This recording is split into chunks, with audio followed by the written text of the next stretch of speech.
Բարև ձեզ հարգելի հեռուստադիտողներ, Եվրոմեդիայի տաղավարում այսօր զրուցելու ենք քաղաքական գործիչ Անի Սամսոնյանի հետ։ Տիկին Սամսոնյան, շնորհակալ եմ հրավերը ընդունելու համար։ Շնորհակալ եմ հրավերի համար։ Տիկին Սամսոնյան, նախ սկսենք հրապարակված փաստաթղթերից Արցախյան բանակցությունների վերաբերյալ։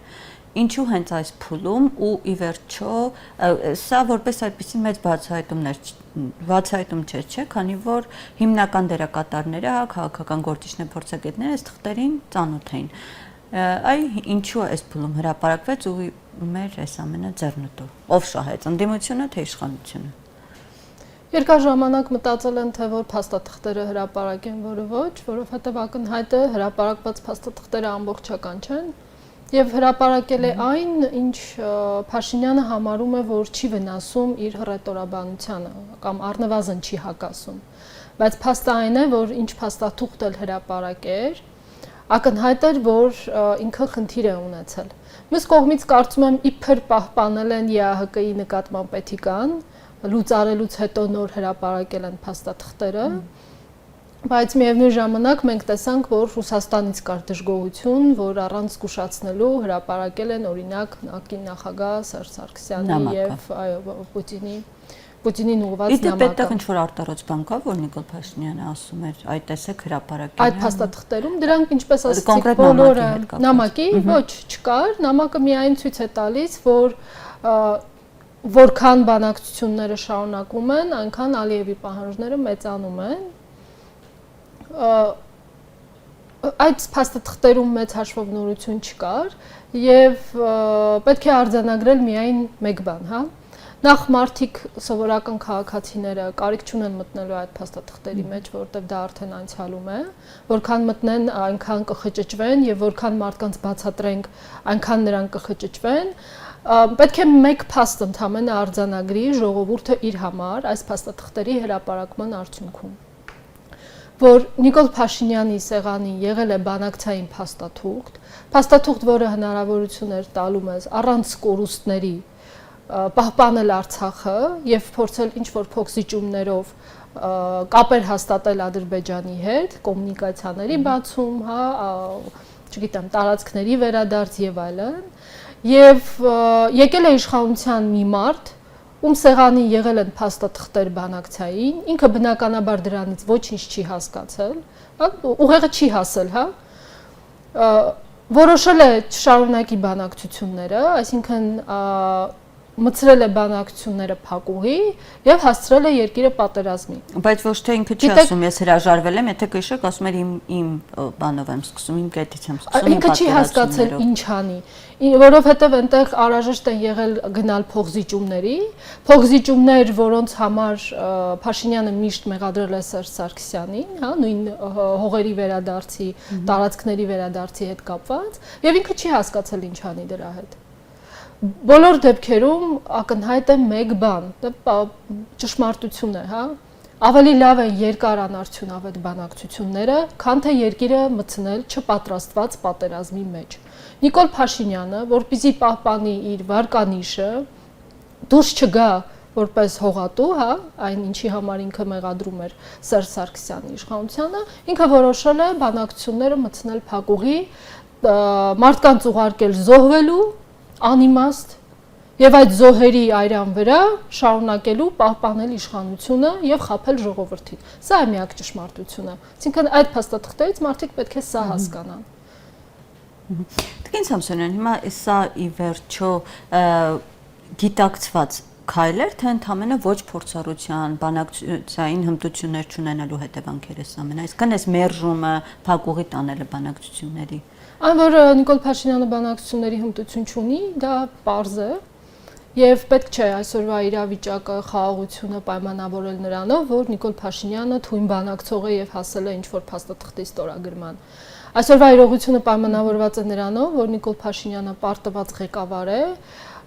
եւ Ադրբեջանի ու Թուրքիայի ազդեցությունը Նիկոլ Փաշինյանի վրա, եթե չասեմ 90%-ով, ապա 88%-ով կա։ Եվ Նիկոլ Փաշինյանը ընդհանրապես բանագնաց է աշխատում եւ բանակցող չէ։ Այս մասով ես որևէ կասկած չունեմ, որ մարդը բանակցության խելքը չի հասնում, հա, ոչ դիվանագիտությունից, ոչ արտաքին քաղաքականությունից, ոչ էլ բանակցություններից։ Դիտավորության մասով ես վստահ եմ դիտավորություն կա, որովհետև հաշվարկը եղել է հետևյալը։ Նիկոլ Փաշինյանը մտածել է, դե իշխանությունը ինձ փոխանցել են նրա համար, որ ես դառնամ հողատուն, այսինքն Սերժ Սարգսյանը չէր կարող այդ պահանջները կատարել, ես պիտի կատարեմ, ես էլ դա չեմ կատարելու եւ թող պատերազմ լինի, մարդիկ գնան, փորձեն պաշտպանեն, կզողվեն։ Հետո կհասկանան, որ իրականում մենք չենք կարող։ Այսինքն Վարկանիշի պահպանման խնդիր է եղել։ Իհարկե, Վարկանիշի պահպանման, այո։ Դրա համար պատերազմի ընթացքում Նիկոլ Փաշինյանը անընդհատ ասում էր սա սարդարապատ է, ինչի համար, որ մարդիկ գնան կռվելու եւ կռվի ամբողջ հետևանքները մնա այդ մարդկանց վրա։ Որ մարդիկ հասկանան, իրենք գնացին, չհաջողեցին, իրենք տանուլ տվեցին իրենց իսկ կռիվը։ Հասկանում եք, ես չգիտեմ, սա պետք է պատժվի, այն ինչ կատարվել է մեզ հետ 2020 թվականին, սրա համար պետք է մարդիկ պատժվեն։ Առաջին եւ լավագույն պատիժը Նիկոլ Փաշինյանի համար դա այն է, որ ինքը 2026 թվականին պիտի զրկվի իշխանությունից։ Մարդիկ իրեն պիտի չընտրեն որպես վարչապետ այլևս։ Նախ նրա համար, որ սա արդեն երրորդ ժամկետն է, եւ նրա համար, որ ինքը խաբել է ժողովրդին իր վարկանիշի համար, իր կյանքի համար, իր իշխանության համար, այդքան ջահել տղա ուղարկել է պատերազմի հասկանալով, որ Հայաստանը պատրաստ չէր այդ պատերազմին։ Տիկին Սամսոնյան, բայց հանրության որքան էլ այսպես քննադատեք, ամեն դեպքում հանրության մի հատվածի համար Նիկոլ Փաշինյանը, այսպես ասած, որպես խաղաղության տանող, հա, այդպեսի երկրի ղեկավարն է, որը երկրի տանում է խաղաղության, այսպես ասեմ, ոչ թե պատերազմի պարտության մեղավոր, այլ խաղաղության։ Ու անգամ ինքն էլ է, չէ, ասում 26 ընտրությունները լինելու են խաղաղության եւ ոչ խաղաղության միջև ընտրություն։ Այսինքն այդ սիմվոլն է մարդկանց մի հատվածի համար ինքը։ Դրան Նիկոլ Փաշինյանը հասել է վախերով։ Տեսեք, մարդկանց հեշտ է կառավարել, երբ որ նրանց ներշնչում են վախեր։ Արդեն քանի տարի է պատերազմից հետո այս իշխանությունը մարդկանց ներշնչում է, որ եթե սա չզիջենք, պատերազմ է լինելու, եթե նա չզիջենք, պատերազմ է լինելու, այսինքն մարդկանց պատերազմի նկատմամբ վախերը կառավարելով Նիկոլ Փաշինյանը ստեղծել է մի իրավիճակ, որի անունը դրել է խաղաղություն։ Բայց դա իրական խաղաղություն չէ, եւ այդ իրական խաղաղությունը մի օր մենք փաստի առջև ենք, ժողովուրդը փաստի առջև է կանգնելու, որովհետեւ այդ խաղաղությունը կա այնքանով, որքանով կա Նիկոլ Փաշինյանը, նրա զիջումները եւ նրա խոստումները Իլհամ Ալիևին։ Էլի կան։ Այն պահից սկսած, երբ որ կներեք խոստումներից խոսեցիք, էլի կան ինչ-որ պայմանավորվածություններ, ըստ այդպես ասած, իհարկե կան պայմանավորվածություններ։ Քանի որ վերջերս եթե հետևենք, էլի Ալիևի խոսույթում այսպեսի անդադ ասում է Արցախցի ադրբեջանցիների վերադարձ, 2 օր առաջ էլի նման հայտ։ Միայն դա չէ։ Փաստաթուղթը նախաստորագրում Ադրբեջանի հետ, որ կողմերը իրավունք չունեն խառնվելու միմյանց ներքին գործերի մեջ, բայց խոստում է տալիս Ալիևին, որ կփոխի սահմանադրությունը։ Փաստաթուղթը ստորագրում, որտեղ որևէ խոսք չկա Հայաստանի Հանրապետությունից տարածքներ տրամադրելու հետ, բայց գալիս է ու հանրությանը ներկայացնում է, որ մենք Ադրբեջանին ունենք դեռ զիջելու տարածքներ, որոնց անունը դրել է անկլավներ, որի տակ որևէ իրավական փաստաթուղթ չկա։ Իդեպ հիշում եք նույն ադրբեջանցիների վերադարձի հետ, ինչպես տեսնում եք, Ադրբեջանը լսարան չի թողնում, ներքին լսարան, որտեղ չի խոսում նրա մասին, որ վերականգնելու է ադրբեջանցիների վերադարձի իրավունքը Հայաստան եւ ադրբեջանցիները վերադառնալու են Հայաստան։ Պարզ է 300,000-ը չեն վերադառնալու, բայց 100,000-ի համար փող կտան ու կվերադարձնեն։ Այսինքն այդ ծրագիրը ամեն դեպքում իրատեսական։ Իհարկե, դա իրականացվող ծրագիր է եւ դա իշխանությունը շատ լավ գիտի, որ դա էլ է լինելու, դա էլ է անելու։ Հասկանում եք, երբ որ դու անընդհատ անում ես այն, ինչ որ քեզնից պահանջում են, դու միջև վերջ այդպես ես անելու։ Դու այլևս չես կարող նորմալ պայմաններով բանակցել։ Իսկ դրա հետևանքները, ինչ հետևանքներ ունենալու Տիկին Սամսոնյան։ Կոնկրետ ադրբեջանցիների վերադարձի հետ կապված։ Հայաստանում փոխվելու է նախ արտագաղթ է լինելու։ Հայաստանում փոխվելու է դեմոգրաֆիկ պատկերը։ Արտագաղթ է լինելու նաև ոչ թե նրա համար, որ հայերը չեն ուզի ադրբեջանցիների հետ ապրեն, այլ հայերը առաջինը մեծ գներով տները կծախեն ադրբեջանցիների վրա։ Կլինեն այդպիսի մարդիկ։ Սրա մասին պետք է անկեղծ խոսել, այդպիսի մարդիկ կլինեն։ Փոխվելու է, քանի որ ադրբեջանցիների ծնելիության մակարդակը ավելի բարձր է, քան Հայաստանինը։ Այսինքն էթնոգրաֆիկ պատկերը։ Այո, փոխվելու է Հայաստանում, հասկանում եք, Հայաստանը մի փոքր քրիստոնյա երկիր է, որը ընկած է երկու թուրքական երկրների միջև։ Ըստ Թուրքիայի եւ Ադրբեջանի դա անարդար է իրենց նկատմամբ։ Չի կարող փոքր Հայաստանը լինելով քրիստոնյա անընդհատ խանգարի իրենց։ Այդ հարցը պետք է լուծվի, բայց այդ հարցը չի լուծվելու Հայաստանի վրա հարձակվելով, տարածքներով օկուպացնելով։ Այն ինչ որ օկուպացրել է, դուրս չի գալու այդ տարածքներից։ Իդեպ Նիկոլ Փաշինյանը անկլավները կտա, բայց Ալիևը դուրս չի գալու մեր օկուպացրած տարածքներից։ Դանդաղ պետք է այդ հարցը լուծել երկարաժամկետ, մի 10 տարվա կտրվածքով, այն պայմանները, որոնք դրված են Նիկոլ Փաշինյանի առաջ եւ ինքը որը պետք է կատարի, եւ դա կատարելու է 26 թվականից հետո, 10 տարի հետո Հայաստան որպես ազգային, մոնոէթնիկ, քրիստոնեական, հայերով բնակեցված, հայկական պետություն գոյություն չի ունենալու։ Իսկ դրա համար պետք է թույլ չտալ, որ 2026-ին Նիկոլ Փաշինյանը նորից վերընտրվի։ Իսկ սրա մասին հանրության մոտ ինչպես պետք է խոսել, ինչպես պետք է այս մտքերը ահազանգեր ինչ ոչ տեղ հասցնել։ Քանի որ եթե տեսնում ենք, որպես այդպեսին հանրության հետ թեկուզ ընտրություններին այդպես բան չմնաց, բայց բացի Նիկոլ Փաշինյանից իշխող ուժից, մյուս ուժերը հանրության հետ այդ դիսկուրսը դեռ այսպես բացակայում է իսպառ։ Կան քաղաքական ուժեր, որոնք խոսում են հանրության հետ, ասել թե ընդհանրապես բացակայում է, անարդար կլինի այն մարդկանց նկատմամբ, ովքեր ինչ որ ասելիք ունեն եւ ինչ որ հարթակներ օգտագործում են այդ ասելիքը տեղ հասցնելու համար։ Թեկուզ եւ մարդկանց են տեսնում, խոսում են։ Մենք պետք է հասկանանք մի բան, որ Նիկոլ Փաշինյանի մարդկանց մեջ սրսկած վախերը նախկինում դրանք նախկիններն էին, հա։ Հիմա օրինակ ինչու է Նիկոլ Փաշինյանը ասում դադարենք խոսել նախկինների մասին։ Ոչ թե նրա համար, որ ուղարկել է այդ մարդկանց պատմության գիրկը, այլ նրա համար, որ այդ էֆեկտը նախկինների վախի այլևս չի ազդում։ Նոր վախ է պետք, դա պատերազմից վախն է։ Ասում էր, որ այլևս ես իրենց ինձ մրցակից չեմ համարում նախկին նախագահներին։ Այդպես մի հայտարարություն ազգային ժողովում ասել չգիտեմ։ Դա դրա մեջ այդ տրամաբանության մեջ կարելի է դիտարկել, որ այլևս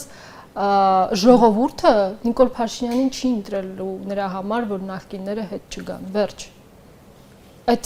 սցենարը 2021-ին արդեն փակվել է։ Հիմա դաշտում կան նոր քաղաքական ուժեր, եւ այդ նոր քաղաքական ուժերը կարող են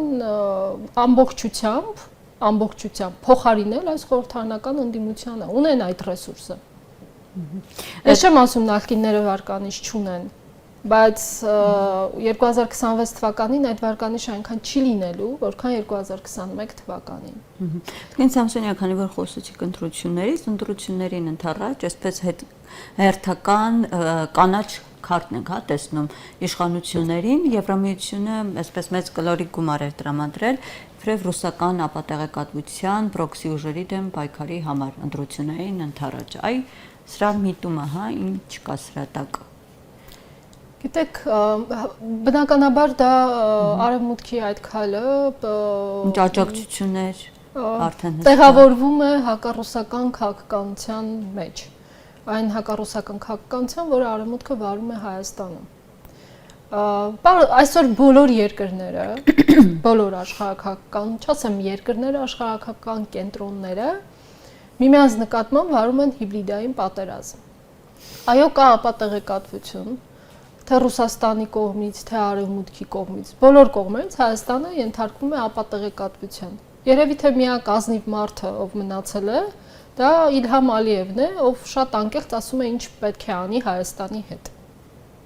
Ինչ ասում է, դա անում է։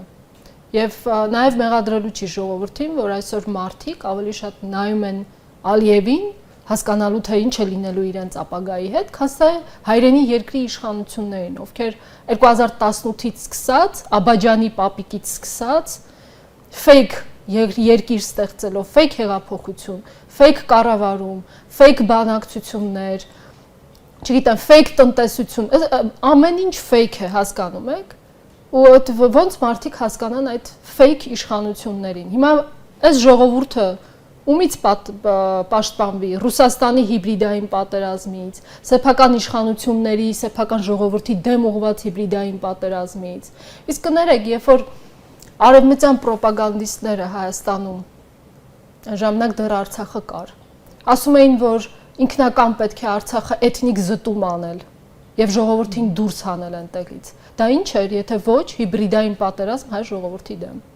Այդ ժամանակ պայքարելու կարիք չկար ապատեղեկատվության։ Այն ժամանակ պայքարելու ոչ միայն ապատեղեկատվության, այլ կոնկրետ ռոպագանդայի ու մանիպուլյացիայի։ Տիկին Սամսոնյան, հասկանում եք, այնպես որ այս պայքարը Ռուսաստանի հիբրիդային պատերազմի դեմ, սա հակառուսական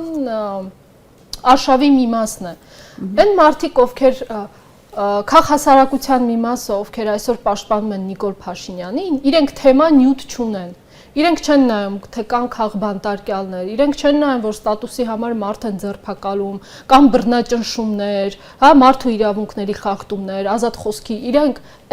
այս դաշտում իրենք էլ անելիք չունեն, պարապ են, մի բանով պետք է զբաղվեն, ինչով զբաղվեն հակառուսական, չգիտեմ, հիբրիդային պատերազմներով։ Այսօր զբաղվում։ Իդեպ խոսեցիք, հա, քաղբանտարկյալներից, Արդարադատության նախարարը այսպիսի հայտարարություն նա վստահեցնում է, որ Հայաստանում քաղբանտարկյալ չկա եւ բոլորը ըստ իրենց պատժի համաչափ այսպես պատասխանատվություն են, հա, կրում իրենց հայտարարությունների համար։ Արդարադատության նախարարը ռիսկ ուներ ասել քաղբանտարկյալ կա։ Ասենք ո՞նց եք պատկերացնում նման բան։ Դա մենտերպում պաշտոնյաներն են պատասխանատու նրա համար, որ քաղբանտարկյալ կա, իրենք են այդ գործերը կարում, մարդկանց ուղարկում։ Այդ մարդկանցից մենք սպասում ենք, որ իրենք ասեն քաղբանտարկյալ կա երկրում։ Դա միամտություն է։ Տիկին Սամսոնյան, իդեպ թեև արդեն կալանքի միջոցը փոխվեց, բայց այս ամենա, այսպես կարելի ասել, աբսուրդային է կոնկրետ Լիդիա Մանթաշյանի հետ կապված էր, հա, նրա կալանքի միջոցը այսպես խստացված վերահսկողություն անգամ տեսակցություններ արգելված ու այս ամենը երբ որ դիտարկենք այն ֆոնից, որ այսօր հիմնական այդ ոլորտներում, հա, դատախազը, արդարադատության նախարարը հենց կին են, հա, այ այս ամենը, քանի որ դուք նաև մարդու իրավունքների հետ, հա, պաշտպան ազգային ժողովում այդ ուղղությամբ եք զբաղվում, այ այս սրա վերաբերյալ ինչ կարող ենք ասել։ Չպետք է ինչ-որ իր ազդեցությունը այդպես ունենար, էլի, զուտ մարդկային առումով, թե նախ ուժային կառույցներում Նիկոլ Փաշինյանը այդ կանանց չի նշանակել նրա համար, որ նրանք արդարամիտ են եւ սկզբունքային։ Այդ կանանց նշանակել է նրա համար, որովհետև նրանց հեշտ է կառավարել, նրանք քաղաքական ամբիցիաներ չունեն եւ ցանկացած անորոշ անկանխատեսելի քաղաքական լարված վիճակում եւ ՆԳՆ նախարարը, եւ դատախազը, եւ չգիտեմ, արտաքին ծառայության, հետախուզական ծառայության ղեկավարը եւ արդարադատ նրանցից որևէ մեկը սպառնալիք չէ Նիկոլ Փաշինյանի համար։ Դրա համար են նրանք նշանակված։ Ինչու տղամարդ պաշտոնյաները այդպես սպառնալիք են Նիկոլ Փաշինյանի համար։ Նրանք էլ շատ հանգիստ այսպես։ Տղամարդ ընդհանրապես ուժային կառույցներում տղամարդ պաշտոնյաները լինում են ավելի ուժեղ, իրենք կարողանում են ավելի ուժեղ համակարգի վրա տարածել իրենց ազդեցությունը եւ այո, մեծ է վտանգը, որ իրենք կարող են համակարգը իրենց ենթարկեցնել։ Չեմ ասում, սա միայն տղամարդկանց է հատուկ, կարող են լինել նաեւ ուժեղ կին պաշտոնյաներ այդ պաշտոններում, բայց այն կանանց, որոնց նշանակել է Նիկոլ Փաշինյանը, իրենք համակարգը չեն կարողանում կառավարել։ Նայեք ոստիկանությունում ինչ է կատարվում։ Բարդակ, ով ինչ ուզում է, անում է ոստիկանությունում։ Էկոպարեկային ծառայություն են ստեղծում, նոր ծառայություն, նոր ինստիտուտ։ Ու մեկ էլ լսում ենք էկոպարեկները ձերբակալվել են թմրանյութերի իրացման համար։ Ասենք ոստիկանությունը ներգրավված է տարբեր հանցագործությունների մեջ։ Ասենք սա վկայում է նրա մասին, որ այս պաշտոնյաները իրականում իրենց տեղում չեն, եւ միայն իրավական բարեփոխում փաստաթուղթ գրելը բարեփոխիչ լինելը չի նշանակում, որ դու կարող ես տեր կանգնել այդ համակարգին, որտեղ ուժային կառույցները ունեն իրենց բարդությունները, իրենց առանձնահատկությունները, ու դու չես կարող դրսից գալ բարեփոխիչ ու որոշել, որ համակարգին պետք է տեր կանգնել։ Բացի այդ հանցագործությունների դրա համար բոլորին դրսից նշանակեց Նիկոլ Փաշինյանը կանանց, որպեսզի այդ կանայք իր համար սպառնալիք չլինեն։ Եվ պարզը չեն լինելու։ Բայց կարող են հրաման տալ փողոցում ցուցարար ծեծել, ընդդիմադիր շարժումները ճնշել, դա կարող են անել, խնդիր չկա, որտեղ դրա վրա աչք են փակելու բոլոր քաղաքացիական ներկայացուցիչները, Եվրոպան է դրա վրա աչք փակելու։ որևէ կողմից խնդիր չեն ունենալու իրենք այս հարցով։ Դա կարելի է անել։ Տիկին Սամսոնյան, կուզեմ նաև անդրադառնանք այս հոգևորականների կալանավորումներին։ Փաստացի այս բայ 4 հոգևորական կա կալանավորված, վերջինը Արշակ Սրբազաններում թմրանյութի հետ կապված, ոչ թե այն գործը, որը բոլորիս հայտնի է տեսագրության, այլ թմրանյութի հետ կապված։ 2 ամիս կալանք։ Ընդհանրապես հիմա այնինչ կատարվում է երկրում, ժողովուրդը, մտահոգ քաղաքացիները, հարությունը դրա իշխանության գործողություններում այլևս չպիտի փնտրեն ճշմարտություն կամ արդարություն, դա չկա։ Ճշմարտությունը կամ արդարությունը մեռնում է այն ժամանակ, երբ որ երկրի ղեկավար աթոռին նստած մարդը սկսում է ղեկավարել վախերով, վախի, սպառնալիքի, մթնոլորտ ստեղծելով, հա, դա այն է, ինչ հիմա անում է Փաշինյանը։ Եկեղեցու նկատմամբ, ընդդիմության նկատմամբ, որտեղ իր վերջին հանգրման ինքը այլևս ժողովրդին որևէ առաջարկելու բան չունի։ Իր վերջին հանգրվան իշխանություն պահելու դա վախի մթնոլորտ ստեղծելն է։ Վախի մթնոլորտը արդարությամբ ու ճշմարտությամբ չեն ստեղծում։ Վախի մթնոլորտ ստեղծում են բեսպրիձելով։ Իշխանական լծակների օգտագործելով, բեսպրիձելով։ Իսկ եթե այն դեպքում, երբ որ դրսից քո մեջքին մարդ կա կանգնած, օրինակ արևմուտքը, հա, որը չի նկատում ես ամբողջ հակաժողովրդավարական, հակաիրավական բեսպրիձելը, արդեն դեմդ ընդհանրապես խաղ չկա։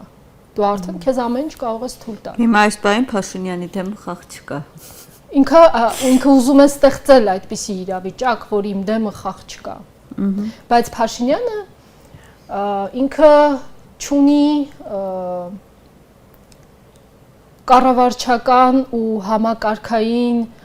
համակարգ ստեղծելու այն հմտությունները, որ դա երկար տևի։ Ինքը կարող է վախ ստեղծել մի առժամանակ, վախի մթնոլորտ, բայց ինքը չի կարող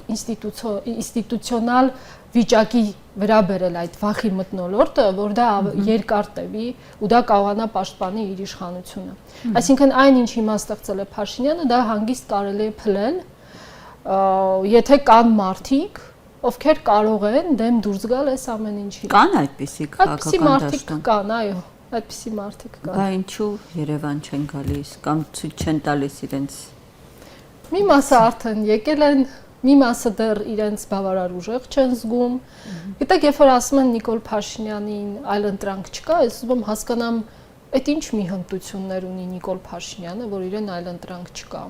Սուպեր կառավարիչ է, սուպեր բանակցող է, սուպեր, չգիտեմ, բիզնեսմեն է, տնտեսությունն է հասցրել մի այնպիսի իրավիճակի, որ մարդիկ այսպես ապրում են։ Ինչ ոչ մի հմտություն չունի այս մարդը, հասկանում եք։ Իր միակ հմտությունը այս պահին խաղալ Թուրքիա, Ադրբեջան, Արևմուտք այս եռանկյունու մեջ ու պահել իր իշխանությունը։ Ուրիշ հմտություն այս մարդը չունի։ Դրա համար ով էլ կանգնի իր դիմաց, ում որ մենք հիմա տեսնում ենք, հա, քաղաքական, ովքեր խոսք ունեն ասելու, ասելիք ունեն ասելու, ով էլ կանգնի իր դիմաց, հաստատ ավելի լավ կառավարիչ է լինելու։ Իդեպ այս վերջերս նորից այն թեզն է առաջ եկել, հա, ասում են, որ եթե ուզում ենք Նիկոլ Փաշինյանը չվերընտրվի 26 թվականին, պետք է նախկին նախագահները չմասնակցեն ընտրություններին։ Այս թեզը դուք կիսում եք, թե Ես կարծում եմ դա մեռած թեզ է։ Դա պետք է լիներ 21 թվին։ Եթե լիներ 21 թվին, չէր լինի այն, ինչ որ հիմա ունենք։ Տիկին Սամսոնյան, բայց քանի որ չի եղել, խոսել անցյալից այլևս պետք չէ։ Իսկ հիմա դա արդեն մեռած թեզ է երկու առումով։ Առաջին, որ մարդիկ էլ չեն վախում նախկիններից, չեն վախում։ Եվ երկրորդ, այս երկու մարդիկ դուրս չեն գալու քաղաքականությունից։ Եվ Ռոբերտ Քոչյանը եւ Սերժ Սարգսյանը։ Մարդիկ, ասենք քաղաքական գործիչները մոռանում են, կներեք, որ այս երկու մարդիկ քաղաքականության մեջ չեն նրա համար, որ աչքներները քոռանում է քաղաքականության ու Հայաստանի համար, հա, հայրենիքի համար։ Այս մարդիկ քաղաքականության մեջ են, որովհետեւ պիտի պահեն իրենց կապիտալը, ֆինանսական, տնտեսական կապիտալը պետք է պահեն։ Իսկ դա պահելու համար պետք է մնալ քաղաքականության մեջ։ Բայց պետք է ընդունենք, չէ՞, որ օրինակ այսօր հիմնական այդ ընդդիմադիր ուժերը, թեկուզ նույն խորհրդարան ներկայացված, հենց ներկայացնում են այսինքն ընդդիմադիր ուզենք թե չենք, դա ֆիգուրը, հասկանաք, իրանք մտել էին խորհրդարան, որ իշխանությունը չլիներ այսօր։ Իրենք իրենց առաքելությունը չեն կատարել։ Քանի կոպեկ արժի իրենց մանդատը, որ իրենք նստում են Փաշինյանի դեմ ու Փաշինյանին հարցեր են տալիս։ Ինչքան ուզում է այդ հարցը սուր լինի, դիպուկ լինի, մեկը Փաշինյանը իրանց արդեն կրածը, այդ երկու ուժերին կրածը 21 թվին կրել է, այս 5 տարի էլ կրած պահում է խորհրդանում, ծեծելով, դեմները կանգնելով, վիրավորելով։ Իրենք էլ այդ մեղադրանքները ձեզ հասցեին են հնչեցնում, երբ որ դուք եք խորհրդանում եւ ձեր թիմակիցները նույն մեղադրանքները իրենք են ձեզ հնչեցնում։ Ինչ են կարել։ Որ Նիկոլ Մեզ ծեծել են խորհրդանում, որ Նիկոլ Փաշինյանին չեք կարողանում հեռացնել ու ավելին նրա բայց մենք եկել էինք կներեք մի րոպե, բայց Լուսավոր Հայաստանը, նախ Լուսավոր Հայաստանը կարող էր իշխանություն լինել 2018-ին, կիսեր իշխանությունը, մենք չենք կիսել իշխանությունը, մտածելով, որ այս իշխանությունը խնդիրներ է ստեղծելու ու նրան պետք է ուժեղ ընդդիմություն։ Մենք չենք մտել պարլամենտ, ասելով գնում ենք Փաշինյանին հեռացնենք։ Մենք մտել ենք պարլամենտ, որպեսզի 5 տարվա падգամավորական գործունեությամբ մենք Փաշինյանի հետագա, երբ որ ինքը գնա, ստեղծենք, փորձենք ստեղծել այլընտրանք։ Այլ բան է, որ մեր հաշվարկները կտրել է պատերազմը, COVID-ը եւ այն բոլոր աղետները, ինչ որ մեր գլխին եկել է։ Բայց այս երկու ուժերը կներեք պարլամենտ են մտել, ժողովրդին ասելով մենք գնում ենք Փաշինյանին հեռացնենք։ Գնացել են մանդատները վերցրել, կարող 26 թվականին կարողանում են։ Ես չեմ ուզում իրենց մասին ընդհանրապես խոսել, որտեվ իրենք իմ համար մեռած ուժեր են։ Իրենք կարողանան ընդամենը, չգիտեմ, Քոչարյանը 5% հավաքի, ինչ որ շեմը հաղթահարի, փորձի դա ստացվի իր մոտ, թե չստացվի, Հանրապետականի մոտ կարծում եմ չի ստացվելու, այս մարդկանց պետքա ճամփել եւ նրանց մասին չխոսել։ Միշտ խոսվել է այն մասին, որ դաշտում իրենք են։ Հիմա դաշտում իրենք չեն։ Դաշտում կան անհատներ, դաշտում կան նոր քաղաքական ուժեր։ Պետք է նայել նրանց տեսնել իրենք ինչ են առաջարկում։ Թե այլ բան է, եթե մենք այս խորհրդանական ընդդիմության իշխանությանը ընտրելով փորձել ենք ուղղակի արդարացնել մեր ընտրությունը, ասելով թե մարդ չկա։ Հիմա հո կա, ել մի արդարացրեք ձեր ընտրությունը։ Փորձեք լսել այդ մարդկանց։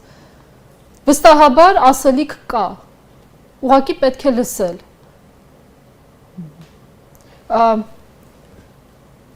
Որպես քաղաքական մարդ, լավ հասկանալով նաև թե ոնց են ազդում ժողովրդի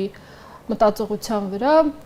այս ընթացքում շատ հավատամքներ է Նիկոլ Փաշինյանը ներարկել ժողովրդին։ Ես հասկանում եմ, որ դժվար է այդ հավատամքները կոտրել։ Կոտրել են հավատամքը, որ եթե ես չլինեմ, Հայաստան չի լինի, որ եթե ես չլինեմ, պատերազմ չլինի, որ ես եմ, որ, չգիտեմ, կոռուպցիա չկա, դուք ապրում եք, ուտում եք, աշխատում եք, հա, լիքը ինչ որ հավատամքներ ներարկված է ժողովրդին։ Դրանք դժվար է կոտրել, բայց անհնար չի։ Աշխատանք է պետք տանել։ Շնորհակալ եմ ձեզ Տիկին Սամսոնյան զրույցի համար։ Հարգելի հեռուստադիտողներ, ես հիշեցնեմ, որ զրուցում ենք քաղաքական գործիչ Անի Սամսոնյանի հետ, կհանդիպենք։